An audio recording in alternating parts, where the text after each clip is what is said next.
The Sandy and Toddcast is a Mindgarden Media podcast in association with Screw You, Todd Productions.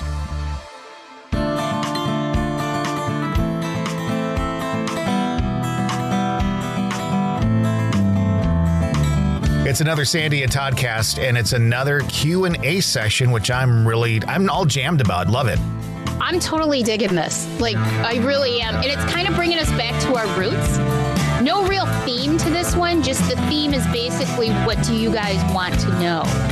And what do you want to hear us make fools out of ourselves talking about? Which is what we do very, very well. Exactly. Season 3, episode 7. It's S&T and Q&A. It's actually Q&A with S&T. That's what it is. Part 3, and it's on the Sandy and Toddcast next.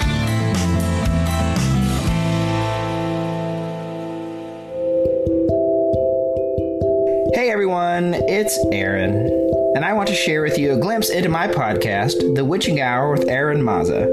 Join me as I welcome fascinating and informative guests with each episode. We'll dive into all topics witchy, spiritual, and just plain different. Find me on Facebook, Instagram, and anywhere you listen to your podcasts. The Witching Hour with Aaron Mazza is a Mindgarden Media production. Broadcasting from two very different yet magical places not found on any map. Get ready to discuss the strange, weird, ghostly, crazy, spooky, and odd things that take place around us each and every day, all while having a little bit of fun. This is the Sandy and Toddcast.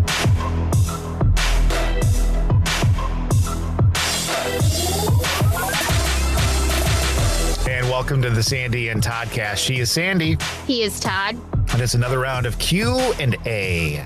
I'm really loving this. I'm having a ball with this. And we got such great questions, Todd. Really cool questions. I think that's really the thing that makes it really fun. And for whatever reason, today I'm sitting here thinking about the podcast and I'm doing some other stuff. And I said to myself, you know what? We should probably, just for the heck of it, do a corresponding video for our YouTube people. And we haven't seen us for a while. And so that's kind of fun. Yeah. And the beard is looking magnificent. The beard's okay. It's a little overgrown. I haven't, it needs some trimming. It's looking good. Looking good. It's okay. The hair's long and nasty. And well, it's winter. In the winter time, what was our conversation like this morning? Hey, do you want to do a video? I said, that would mean I'd have to do something with myself today, right?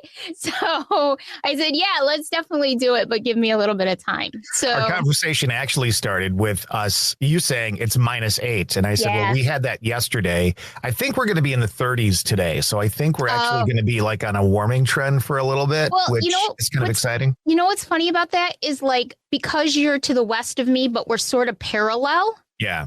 You guys always get it first. So whatever your weather is, I know that eventually it'll probably work its way here. So we're supposed to be around 40 tomorrow. We were about -12 yesterday. And today is Saturday, of course. And then tomorrow, Sunday, we're supposed to be around 40. So I'll take it. 2 days of frigid weather. I'm okay with. I hibernate in the winter anywaise. I do too. And I'm getting to the point in my life where I don't want to do that anymore because for health reasons, I put on the weight for winter. I just do. And because I don't get out as much because it's too cold to get out and enjoy. So I think maybe a warmer atmosphere might be better off for me. And you know what? Speaking of weight, this is the time of year that I dread because being diabetic, I really don't eat a lot of sugary junk all the time. I do. Don't get me wrong. Every diabetic will treat themselves, but I don't do it on a regular basis. So every year for my birthday, I get a cake. It's my cake. I get the cake. I get to design it any way I want. And so this is the time of year though, but I'm always the person with the bad luck that I have to have my 3-month appointment with my endocrinologist, right after my birthday. So I'm trying to keep my A1C, in a decent, I like to keep it under 6. And yet I have cake. So I'm always afraid. And I was just saying to Dave this morning that I'm very happy that I've managed now, because I lost about 13 pounds right around the gallbladder issue time, the surgery. Right. I've managed to keep myself pretty steady there. And so pounds, but I'm going to do my best to keep it off. But I love cake. I love cupcakes. I love cake. So that's my winter weight, is right around my birthday every year. So I'm going to fight really hard not to gain more than maybe a pound from my birthday. God, a pound. So my situation, I switched jobs and I'm a stress eater. So my new job doesn't allow me to really I haven't really been taking breaks during the day. So I'm not really eating during the day. And then I get to a certain point in the afternoon and I'm famished and I'm shaky and I'm weak. And then I start, and you're just eating everything in sight. Yep. And because, stress is there, I'm a carb stress eater. So it's whatever is carby in the house, whether it's chips or snacks or, mashed potatoes or whatever. I mean, it's something like that, right? I know. So whatever. I'm fat man, and that's the way it is. Well, here's an interesting thing, though. A couple of weeks ago, Dave found out. Now, Dave turned 65 the other day, and Dave found out that his A1C was like 5.8, which is pre-diabetic. We think that it's possible because he's not predisposed to it, really. He's not. And there is a false idea that people who eat a lot of junk or who are overweight or whatever can just get diabetes. But that's not the way it is. That's not the truth. Anybody can get diabetes, but he's never been predisposed to it. So we're thinking that either the COVID that he had last summer, because his liver enzymes were, his liver values were elevated after COVID for a while. We're thinking that possibly may have triggered it. There is evidence that COVID can trigger that kind of thing. Anyways, he's been doing amazing learning. It's actually been kind of cute because he's been living with me with diabetes for 11 years now. We've been together 21, but for the last 11, he's been watching me adapt my lifestyle to it. And now it's like nothing for me, but it's been interesting to watch him now have to learn how to test his blood sugar. How to, I literally had to give him the master class and how to prick your fingers and test your blood sugar and how to eat right, how to think about carbs, how to balance in your life. He's lost 5 pounds in the past 2 weeks. There's no way to lose. I know. I said to him, you got to be really careful about that, though, because when I first got diagnosed, I lost 50 pounds in about 3 months, gave myself a gallstone because of it and ended up getting my gallbladder out several years later. But you have to really, diabetes is really about balance. But I said, I am so proud of you because he's doing great. He's really doing great. And I'm so proud because it's not easy. Diabetes affects every single organ in your body, your skin, from your skin to your internal organs, everything is affected.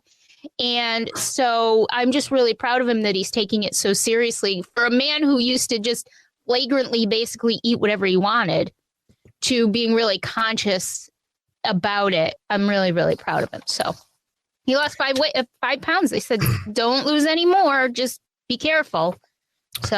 So you wanted to talk about, we're going to get to the questions here momentarily, but Sandy wanted to talk about the weather balloon. Oh my gosh, I have to, because this is so ridiculous. Okay, to me, this is like some sort of weird satire, Todd. It's like the airplane movies in current day. Yeah, that is true. It is. That is true.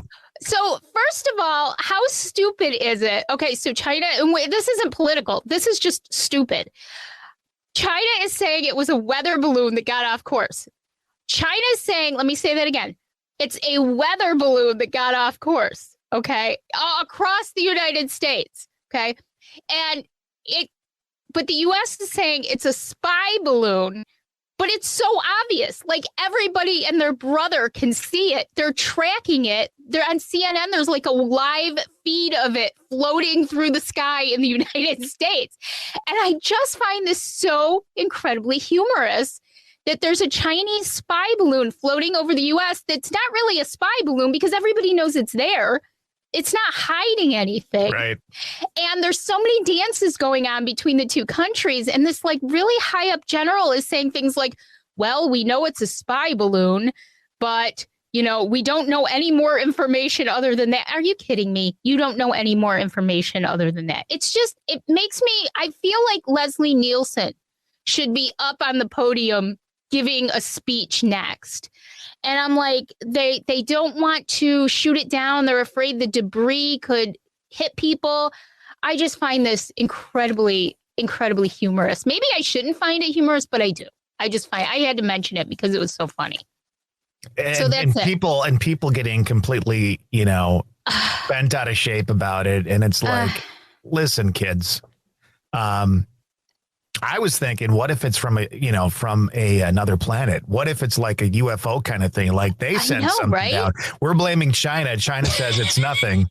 And here it's, Oregon Dorkenflork from E5 transponder planet from, Egon's Away or whatever the hell it is. I know. Well, I just find it really interesting that a country, and China is very technologically advanced. Of course they are. A country like China, why in the world would they send a balloon over the United States?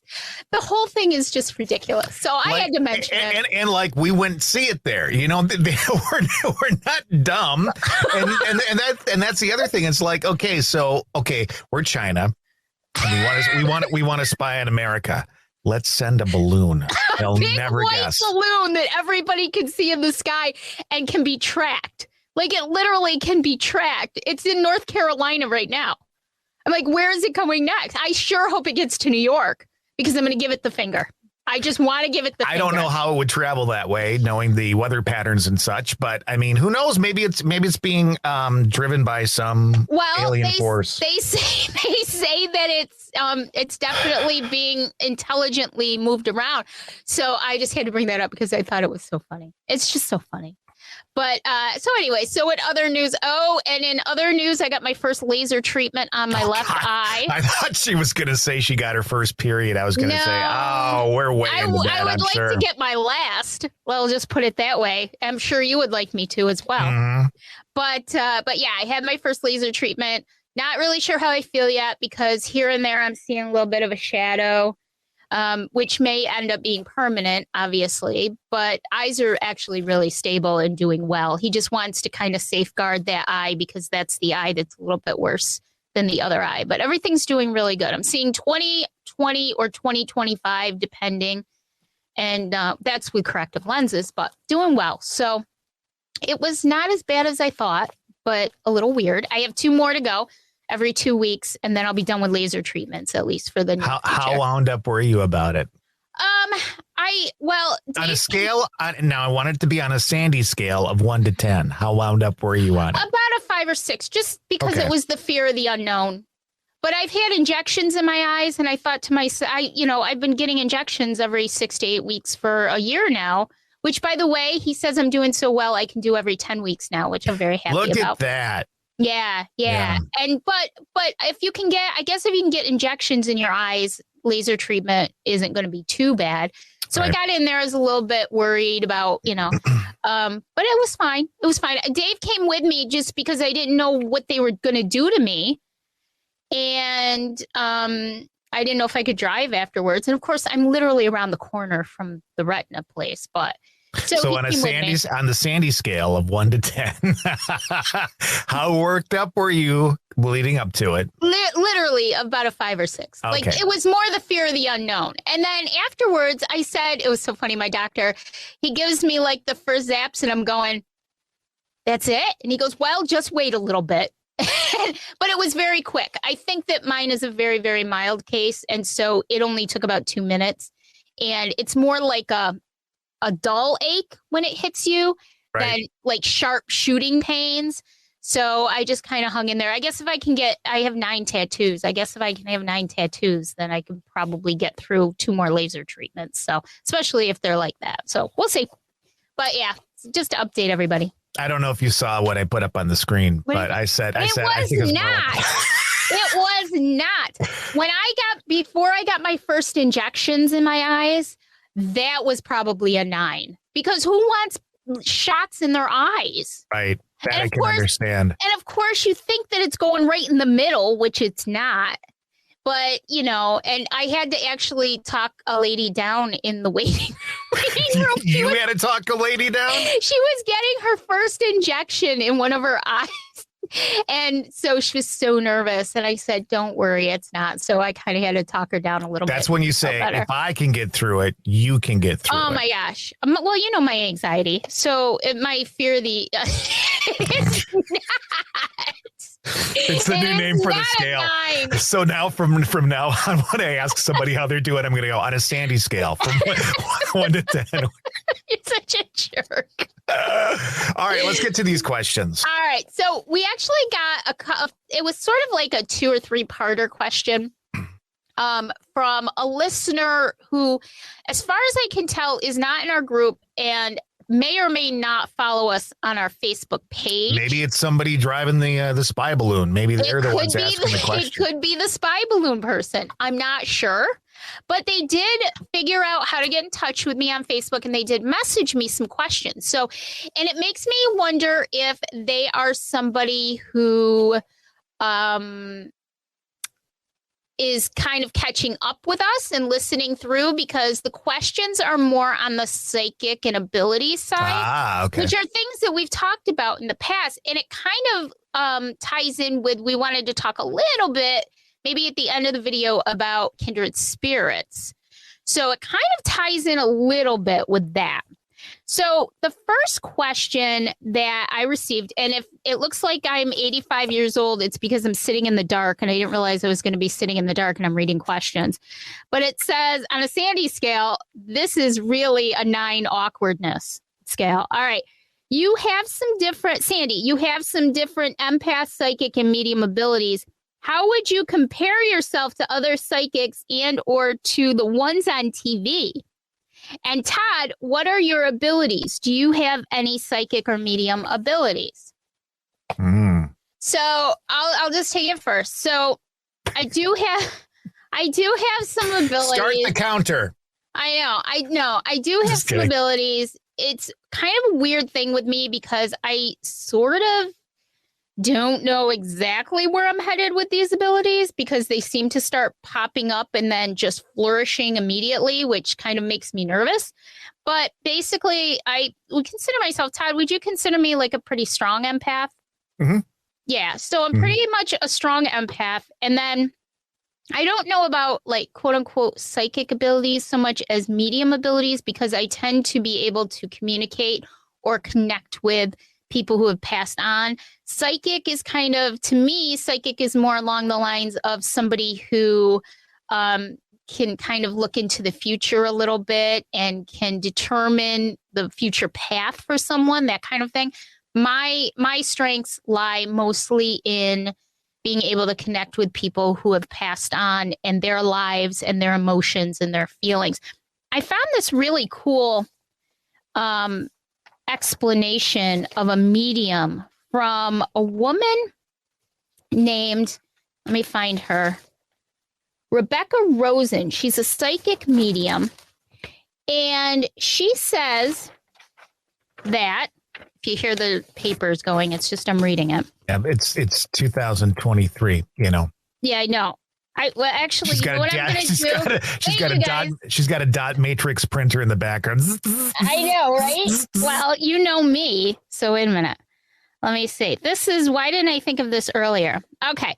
It says a medium uses his or her psychic or intuitive abilities to see the past, present, and sometimes future events of a person by tuning into the spirit energy surrounding that person.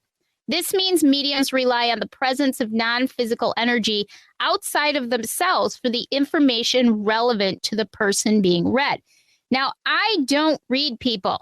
And one of the reasons I don't read people is because I feel like you have a lot of free will in your life. And just because I feel like something may happen in the future for you doesn't mean that it necessarily will. And I don't feel comfortable with putting that responsibility on myself, because I think a lot of people go to psychics to get readings for what their future is going to be like and don't understand that they have their own free will. Yeah. And that things can change. Just because I say you're going to go and walk into the street and, God forbid, get hit by a car. It doesn't mean that's going to happen. You have free will to not go on that street and not walk in the street and not, your path can change a million times. Right. So I prefer not to think of it as reading people that are alive, which I know that there are some amazing people who can read those kinds of things. And that's essentially like what Aaron does, Aaron Maza, with tarot, and things like that, and the cards that they read and pull. My abilities tend to be more in the connection area, and I use those mostly for investigations and trying to help people. Like I do use them with you, because sometimes I can sort of be intuitive. Like when I use my pendulum, sometimes you'll say to me, hey, can you use your pendulum and try and ask this and see what happens here and what's there? That's when I can read you in the present and things like that. But I tend to connect more during investigations. I've kind of learned how to compartmentalize things and not be in a restaurant and, necessarily pick up on the person sitting at the table next to me so much. I can pick up on their energy. I think once you're an empath, sometimes the best you can do with that is just kind of control it better, but I don't think it ever truly just goes away. Yeah. So I can do things like I can read energy. I can tell if there's energy around me. I can tell whether it's residual or intelligent. I can tell the emotions that are tied to it, if there are emotions. I can tell whether spirit energy is male or female. I can pick up names. I can see movies in my head. I can see people. This is a new one for me that's been developing since last summer, where I can see people in a little bit before that, actually, where I can see people in my mind's eye. For example, we were at the Garrett Smith estate and I could see an African-American woman peeking at me from around the barn. And I can tell you, I could tell you exactly what she looked like and what she was wearing.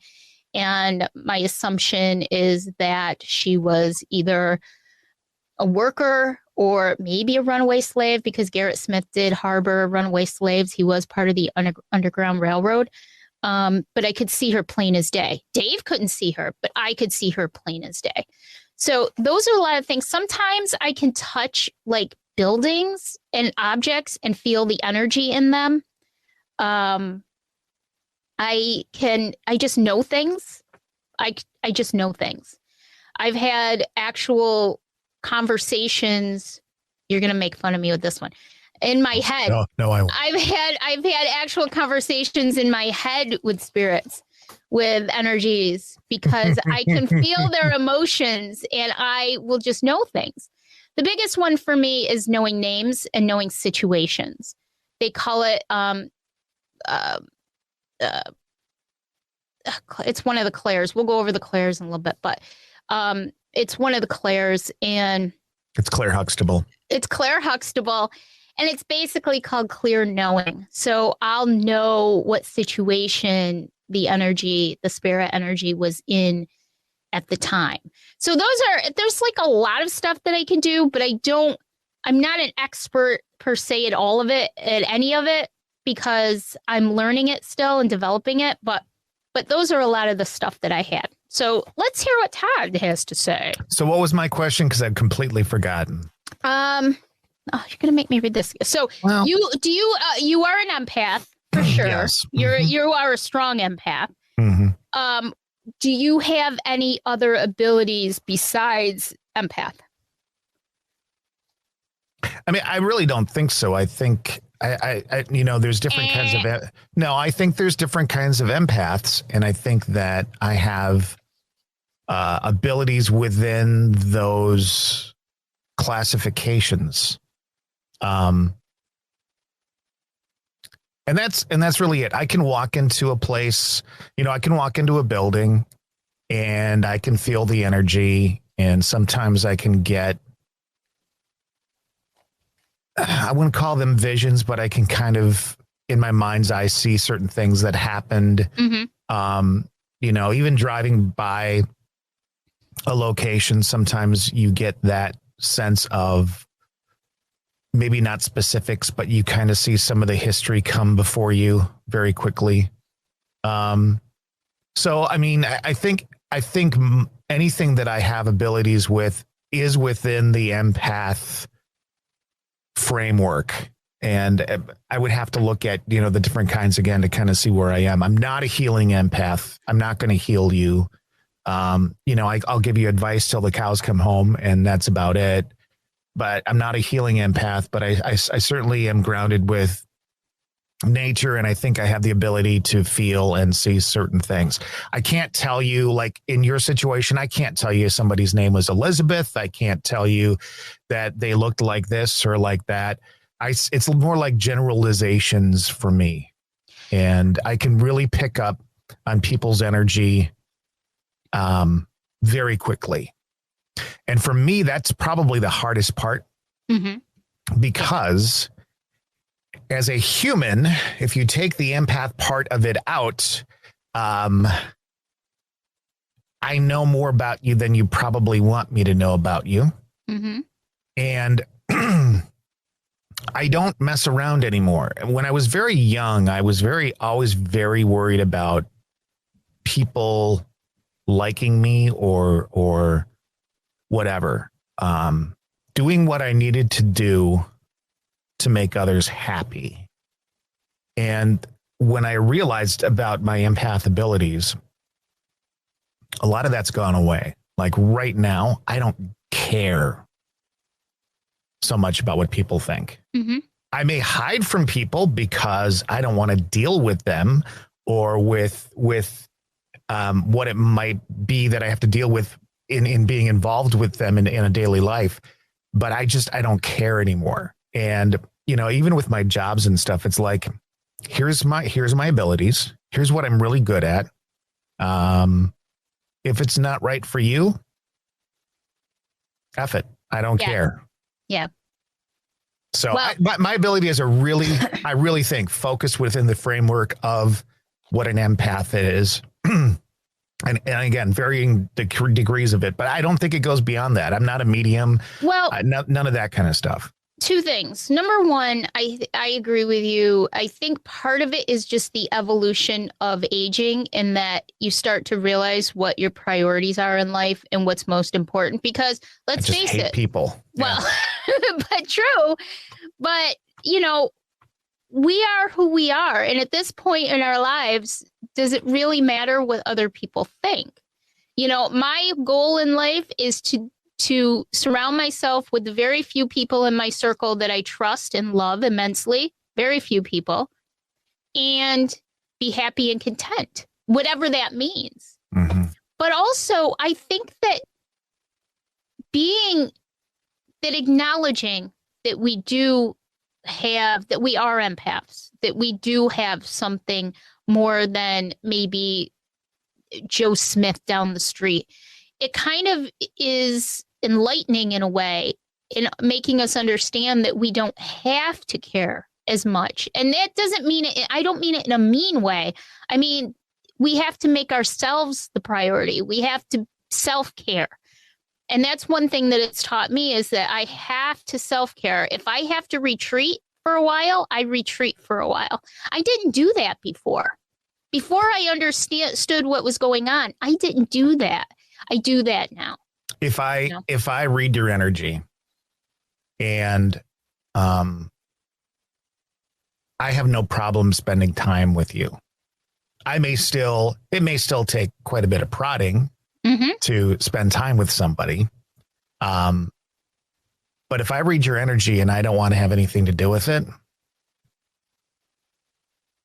you're not going to change that. No. But I think in a weird way that's beautiful, because it means you're taking care of yourself. Yeah, but I think more so, I just don't want to deal with those people. No. And I think, and the people who know me well enough know that there's a little video out there. It's been out for years, and it's a guy who's got a beer in his hand, and it says, "I want to be asked to the party, but I'm not coming." And that's, I mean, that for me is like, that is, I mean, and people who know me, people who really know me and like care about me, understand it's a lot to ask me to get out and be out. So if I duck out and I don't show up, or I show up and I duck out, like I am so good at just walking out and not saying that I'm leaving. I love you. They accept that of me. They know that that's me, and they know how hard it is for me to be out and be there. And so, yeah. So I'm an empath. That's it. Leave it alone. But I'm not going to leave it alone just yet, because I do truly believe that you have the potential to have maybe a little bit more than you actually allow yourself. Well, that was my next point, but you don't want it. I don't want it, because I'll tell you what. I mean, I see these shows, and we watch them, and you see the chip coffees, and you see the Cindy Kaza, is that what her name is? Yeah. And who's the other one? Michelle Belanger, who I love. There's nobody better than her. She's amazing. She's like my hero. She doesn't know it, but she is. So these people show up and they get all I don't want that. I mean, Jesus Christ, it's tough enough for me to get done with the day's work and go wash the fucking dishes. I don't want to do that. Why would I want to deal with somebody else's bullshit? Well, I don't want that. But you know what, though? And I understand it, though, because these are people who have this innate need, this feeling like they need to help in some way because they can do it. I feel the same way. Like when I go to investigations, you and I both got some new equipment this week that we're all excited about, but it's not just about the equipment in an investigation for me. It's about being able to connect and help. I mean, I've helped twice now. I've helped that I'm positive about. I've helped 2 people be released into kind of a free will state. But you don't want to read for people, like do cards and stuff like that. So why not? No, because I just feel like, well, first of all, I'm just learning a lot of this stuff. Granted, I mean, no ego hit, but I am probably about 95% like right in everything that I say. But I don't feel confident enough yet to be able to tell somebody about their life who's alive when I feel like they have the ability to change it at any time. I don't want that responsibility. So is it a safety net for you? Because with a dead person, you're not affecting them. With a live person, I can understand that. I'm helping dead people. You're helping energy. Yeah. Right. I'm helping energy be at peace is what I feel like I'm doing. I feel like I'm telling their story and giving them some peace before they decide they want to move on. They want to go to wherever they go to. So that's where I come in. That's how I feel. I want to understand this too. I mean, we all want to know what happens afterwards. And if I have some sort of, maybe not a direct connection to the other side, but I have some sort of way to get a peek at it, I kind of want to do it. I want to understand a little bit more. It's so weird. I don't want to know. Like, I don't care to know what happens after we die. I am so ready to drive the dirt bus and leave it at that. I mean, I'm serious. Like there was always a part of me that wanted to be a bus driver. And now it's like, I think it'd be so cool to drive a dirt bus and just nap for the rest of my life. Well, you're going to get it. You're going to get it. That's for sure. Until we move into our next life together, you and I.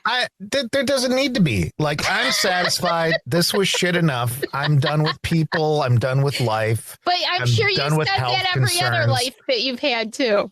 I don't know that I did. You know, maybe I was a more positive individual, but I just don't want to do it. I'm done. I'm tired.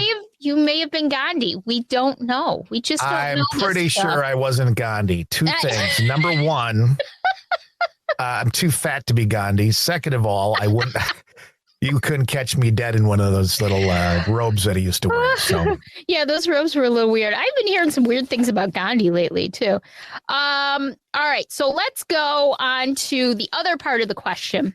Oh, God, there's more? Yes.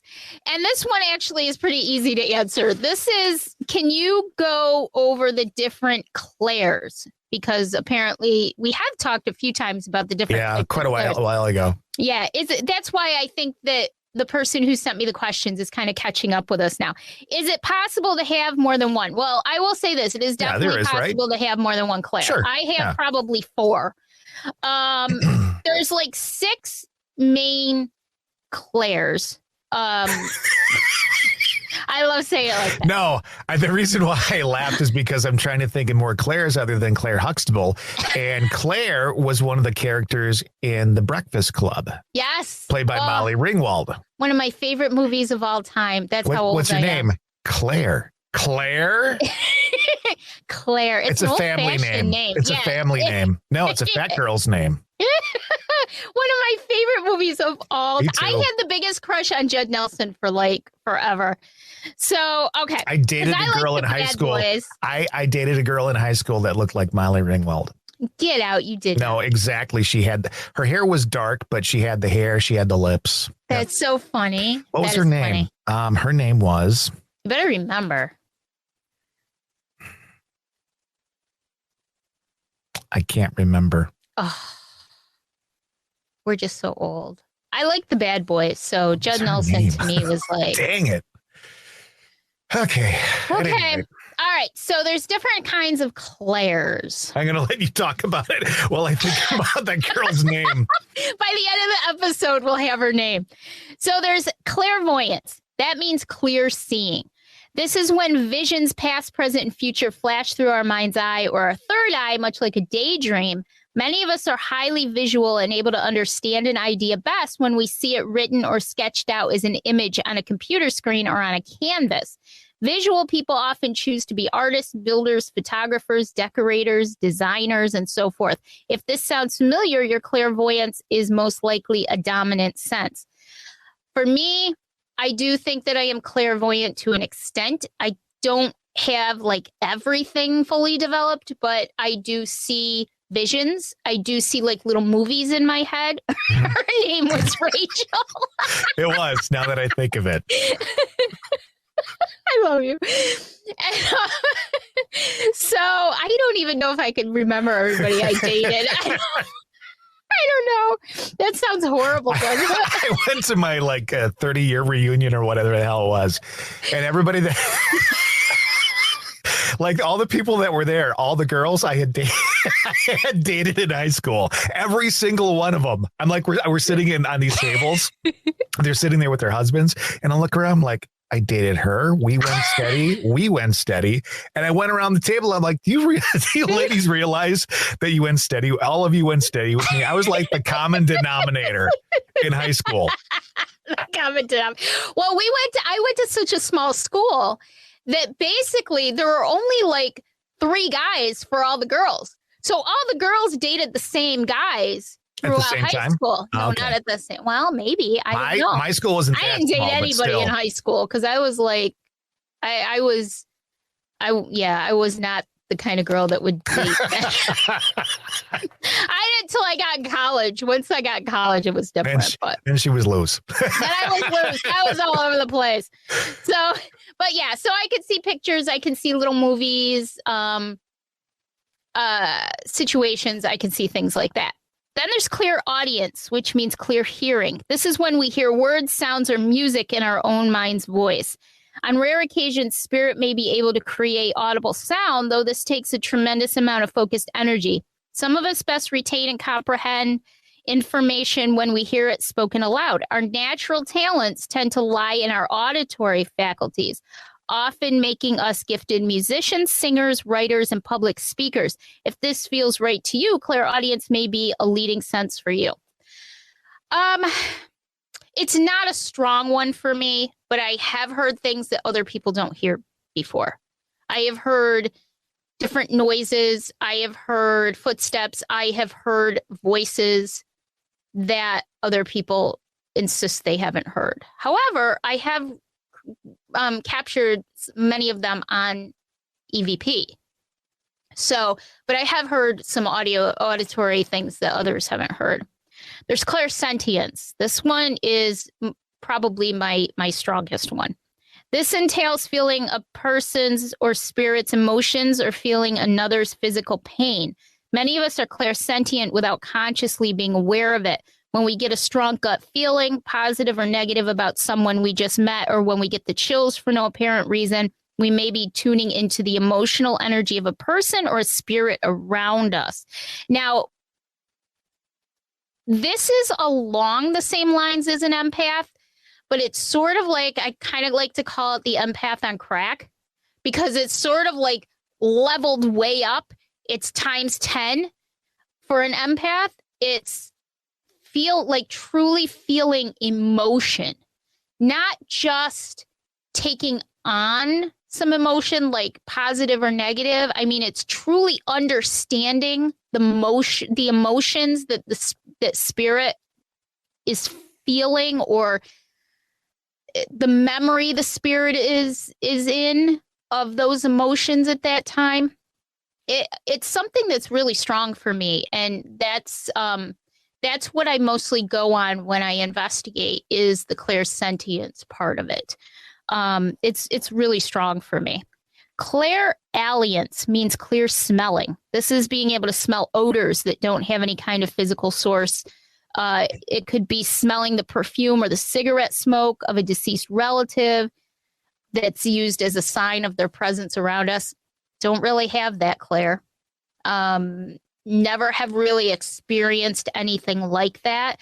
And again, not everybody's going to have all of them. And you may have some, you may not have others. For me, I think the biggest one would be the clairsentience. There's clairgustance, which means clear tasting. That's being able to taste foods, or that's freaking weird. Who wants that? That is like strange. And I don't know very much about that. And to be honest with you, I have never come across anybody who has reported that they actually have that clair, but it would be interesting to talk to somebody who does. So if there's anybody out there who does have that, I would love to know about it. It's sort of like coming out of the blue. It's sort of like, considered maybe a deceased relative is trying to bring you a memory of something that is between, if your relative made a certain type of pie that maybe all of a sudden you loved it, maybe all of a sudden you would taste that kind of thing. And then there's claircognizance, which is a very detailed, very, very involved type of clair. And this would be my other big one. This is when we have knowledge of people or events that we would not normally have knowledge about. Spirit impresses us with truths that simply pop into our minds from out of nowhere. So, for example, I might suddenly know a name. I might suddenly know a room in the house that was important to someone. I may suddenly just know that this female spirit is sad because they lost a baby. And I will say, this spirit lost a baby, and I will look at Sue and say, Sue, Sue from apps, our teammate on the paranormal team. And I'll say, Sue, is that true?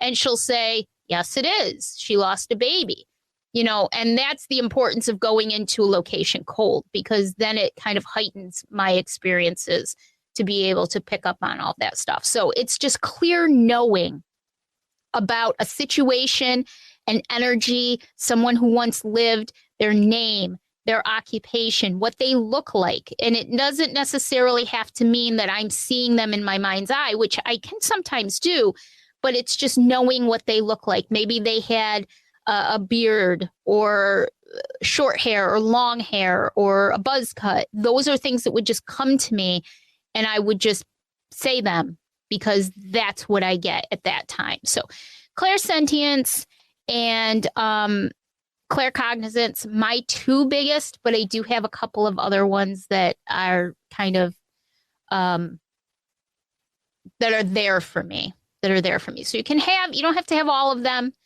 You could have one or two. You could have stronger ones and weaker ones. And then I have some weird things that happen to me that I can't put in a categorize. Box. Yeah. And I think that for me is like everything. Not everything has to have a category. No. No. So I did some research while you were talking about Claire's, and I was just barely listening. I did some research on Claire's. We know about Claire Huxtable. Right. We also know about Molly Ringwald's character, Claire, from Breakfast Club. Yes. But the other one that's very, very well known is the Claire's in the Mall.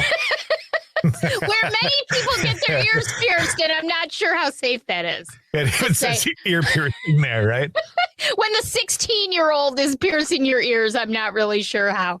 And then there's also this thing. So, I mean, jeepers. That was at camp like last year.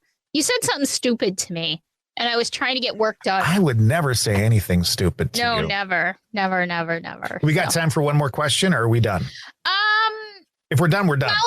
Well, the TV thing. How do I compare myself to TV? Well, I don't, because I think that the people that you, we can wrap up the show with our kindred spirits talk after this, because this will lead into them. I don't compare myself to anyone else. I know psychics. I know psychic mediums. I know mediums personally, and we are all unique, all different. Nobody is exactly the same. Everybody has different abilities and different levels of abilities and different combinations. And so personally, for me, I've met some really incredibly talented people who are not on TV. And obviously everybody can't be on TV. And I think that the people that we see the most are the ones obviously on television, but we're all different. So I can't compare myself to anyone. I just know what I have. I just know what I'm working on. So I can't really compare myself to anyone. I will say that they wouldn't be on TV if they weren't phenomenal. You can't, there's the three that we talk about all the time, Chip Coffey, Cindy Kaza, and Michelle Belanger, are just phenomenal. And there was a guy, his name is Chris, and he was on Portals to Hell. Mm-hmm. He was very good too. And this is bad because I don't see a lot of, and that's not true because they use a lot of good male psychics. Yes. But you see more female psychics, I think, than you do male psychics for the most part. And this does tie into our kindred spirits thing. And that is, when you watch those shows and you see the Chip Coffeys on there and the Michelle Belanger and Cindy and all that, it's a very edited down version of what they presented. Yes. And I'm sorry. I don't mean to interrupt you, but I had to think of his last name, Chris Fleming. Yeah. Okay. Chris Fleming. Very good. He's been around for years. And I looked up, I think was it Dean McMurray, the military. Yes. Yes. Medium was all. I mean, he seemed like he knew his stuff as well. Oh yeah. I just think don't compare investigations to the TV shows. Don't compare psychics to TV shows. It's this much of the whole picture. Right. And the reason this segues into, we were going to talk a little bit about Kindred Spirits, which is a show that we both like very much. Probably my favorite show that's out there in the universe right now. And mine has switched a little bit because I've really gotten into Portals of Hell to Hell. Show. I didn't know that I would like it. And there's certain things about it that I still, it's just like, come on. But I really like, I'll digress a little bit and then I'll get back into it. So the season for Kindred Spirits kicked off about 2 weeks ago. And the first episode was, I, along with Sandy, we were just really excited that it was coming back because if you're a paranormal lover of these kind of shows, there hasn't been a lot out for a while. So when this kind of kicked off, we thought, we got another season finally of something to watch. First one was kind of it just really wasn't very good. I was a little bit surprised that it was the first episode because it was kind of meh, It wasn't bad. It was a good episode. but it wasn't what I was hoping for. But I think more so we learned by the second episode that it had more to do with the way it was presented, the way it was produced by the producers. We weren't getting the full story. We weren't seeing everything. What they chose to show us probably wasn't the best parts about the investigation. And then by the third one, I was pretty impressed again with the third one. So, and to be honest, Amy and Adam and everybody involved with that show was getting a lot of heat by second week about, it's not very good. And even in the second week, Amy had said during the actual program, she said something to the effect, this has been crazy. It's the craziest thing I've ever been involved with. And from what we saw, I mean, I've had crazier things happen than what we saw, Me too. So we were both a little, but the third one came through, and it's just a reminder that we don't get to see everything that happens. Right. There's got to be a story put together. There's only so many minutes in the hour that they can put this stuff together, and that's what we get. And to kind of switch gears a little bit, I do want to say that the thing I like about Portals to Hell, and I guess it's been canceled. I don't know for sure. I don't know. I thought I heard Jack Osborne say that it was. It's Jack Osborne and it's Katrina Weidman. Something like that, right? Katrina actually has been around for years. She did Paranormal State back in 2007-ish, 2008, around there, which was in and of itself not really a ghost hunting show per se, but a paranormal show. It was kind of was very, I hate to use the word generic, but it was a very good show. I watched every episode of it. It was only a half hour, and it told a story. And again, reminder that most of these shows are just storytelling shows. They're not going to give you everything. But Portals to Hell, Jack Osborne will admittedly tell you that he is not a pro at this. He's gotten very good at it, though. He's very intuitive about the way he investigates, and I like that. Here's the thing about the show. I like their chemistry. Yes. He comes off a little bit as the scaredy cat, which he's a little bit more like me. Like, I'm going to be, listen, if there's something demonic, I probably don't necessarily want to hang out there. Right. Katrina is the badass, and she won't admit it, but she actually is intuitive. She won't admit it, absolutely. But she is. But now I see her on the show with Nick Groff, which I don't know if it's still going on or not. No. Paranormal Lockdown. Yes. I fucking hate that show. Yeah. And here's why. Number two, she's not as kick-ass in that show. She takes the secondary role. Right. Where in Portals to Hell, she's more of the prevalent role. Yep.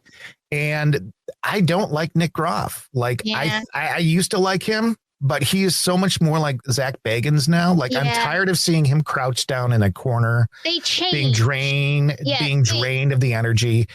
And again, I think a lot of that has to do with the way the producers want the show to run. And so keep that in mind. These things aren't necessarily, not necessarily real. Yeah. And if you're doing an investigation, I was doing a little one in my house last night. Mm-hmm. It's not like that. I'm not on the floor grasping my head going, oh, I feel like I'm being drained of my energy. I will tell you guys this. I've only had a couple instances where anything even close to that has happened to me. There was one time in the basement at the Angry Garlic that I did have to sit down. I admit that.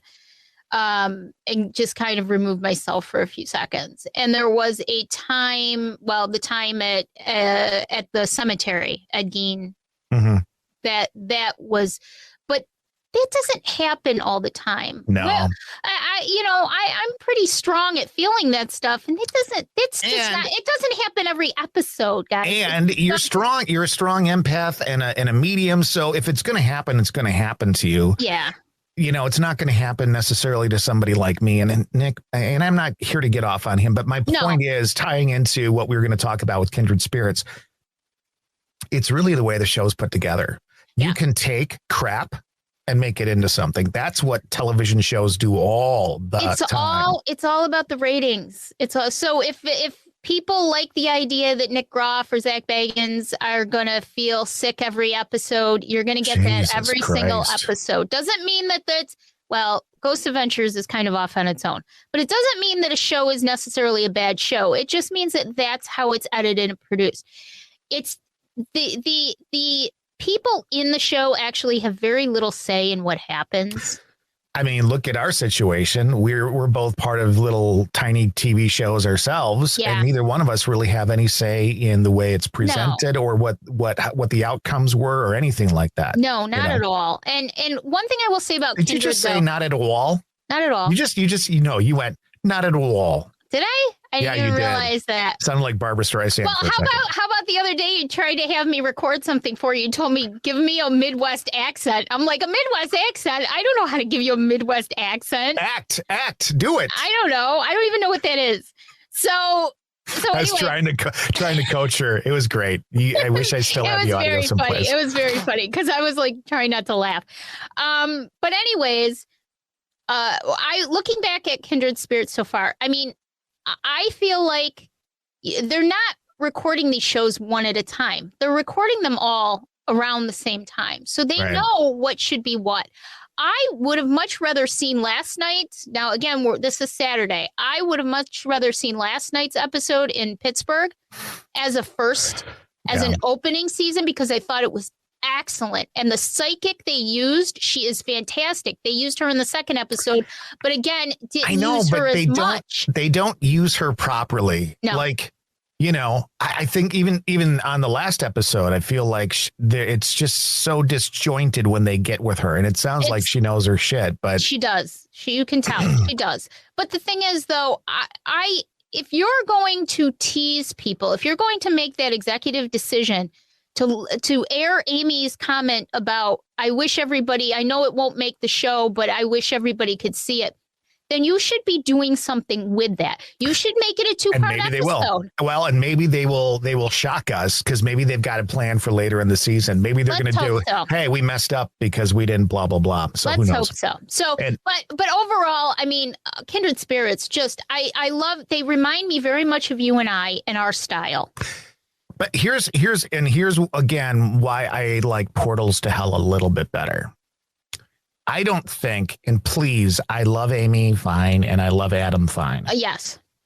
But they are a little, and I did meet them once, and I did go ask them questions, and they were very standoffish to me. They're very much, they come across a little bit more knowledgeable than everybody else. And I don't see that with Katrina, and I don't see that with Jack. And, no, not at all. And and the relationship is a little bit different. So yeah, and they have a great chemistry. Whereas Katrina and Nick, I never felt a chemistry between them. No, not at all. Not at all. Whereas Jack and Katrina have a great chemistry of working together. So now I want us to think of ourselves as Jack. So now we're Katrina. Jack and Katrina. Yeah. Okay. We're no longer Adam and Amy. Jack's the pudgy guy with the beard, whose father is a rock and roll star, and whose mother, has had 20 facelifts. So, I mean, that fits me perfectly. Exactly. So I guess we are, well, you know what? We kind of are really like that. And when you come out this year, I want to do more videos of us. I'm going to put Dave to work, and he can do more videos of us actually doing stuff. It's been a long podcast. People will be mad at us. I know they're going to hate us. Sorry. But those were great questions, though. They were really interesting questions. And we'll have more next week. We have more next week. We will. And for the audio portion of this is our spiel. You can find the Sandy and Toddcast on any of the platforms that you normally find your podcasts, including YouTube and Twitter. Be sure to like the Sandy and Toddcast on Facebook to keep up on the latest goings-on, including each week's episode. You can also join our group, Stay Weirdos, friends of the Sandy and Toddcast, for more fun. Stay Weirdos is a safe place to share your thoughts, feelings, ideas, and random inappropriate memes without judgment. Sandy and Todd also have a podcast called the Empathecary Podcast. It's for empaths, by empaths. And if you know an empath, you might want to listen too. Find and like the page on Facebook. And finally, if you're thinking about starting your own podcast and just aren't sure where to start, Sandy and Todd can also help with that too. Mindgarden Media is their latest project where the dynamic duo can guide you every step of the way in your podcasting journey. Editing, producing and consulting is what they do. Like Mindgarden Media on Facebook or email them at themindgardenmedia@gmail.com. And as always, thanks for staying weird. So I was excited when you suggested we do this, even though it's not a live cast, and maybe we can do some more live. We were going to do them at the end of the year, and then life got in the way, and it's just so busy at night. And I know, I know everybody loves them and wants us to do at least one or two here and there. So we'll work on it. But this is good too. If you got more questions, please get them into us, and they can do that how? Well, you can either message us on Facebook in our group. Stay Weirdos, Friends of the Sandy and Toddcast. You can message us through our page, the Sandy and Toddcast on Facebook. We do have an Instagram, Sandy and Toddcast. Do we? We do, but we're not that active on it. You can email us at the Sandy and Toddcast @gmail.com, Twitter @TToddcast. I love that one because it really, I'm and but you can also message me if you're good at being a detective. You can also message me on Facebook. I'm under Sandy Jean. I'm sure you'll see my comments in the group and on the page as Sandy Jean. So, and my profile picture has the Sandy and Toddcast logo on it. Thank you, Todd, for that. It's been a while since we've had that up on the screen. I missed it. If you're just listening to this, you really should check it out on YouTube. All right, until our next round of Q&A, bye. Bye.